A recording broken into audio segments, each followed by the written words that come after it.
बोलो सिंहेश्वर वाले बाबा की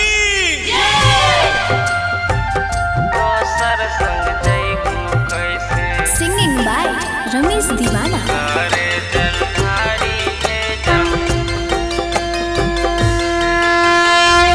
केकरा ले करा तारो हो,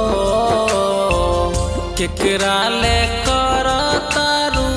16 सोमवारी ए जान दोसर संग जैबू कैसे करे जलधारी ए जान दोसर संग जैबू कैसे करे जलधारी ए जान दोसर संग जैबू कैसे दोसर संग जैबू कैसे करे जलधारी ए गणपति रिकॉर्डिंग स्टूडियो भवानीपुर। दोसर संग जैबू कैसे करे जलधारी ए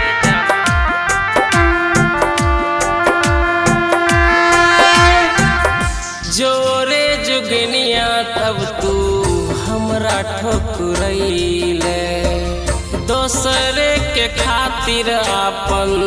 कामड़ सजैले जोरे जुगनिया तब तू हमरा ठोकरैले दोसरे के खातिर अपन कामड़ सजैले जा संग छोड़ाइए लेलू देख के दुख भारी हो दोसर संग कैसे करबू गोरी जलधारी हो दोसर संग कैसे करबू गोरी जलधारी हो दोसर संग कैसे करबू दोसर संग जैबू कैसे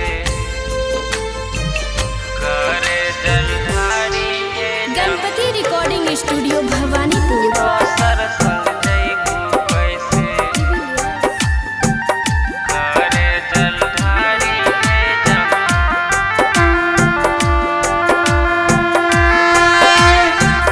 को सतावे की समत के आपन रमेशवा अब उड़ गेल चिड़ैया जाने कौन देशवा जाने कौन देशवा को सतारे की समत के आपन रमेशवा अब उड़ गेल चिड़ैया जाने कौन देशवा दूसरे ले पिन्हले काहे गेरवा रंग सारी रे दोसरे के संग करबू कैसे जलधारी जन दोसरे के संग करबू कैसे जलधारी जन दोसरे के संग करबू मिक्स बाय अजय स्टार।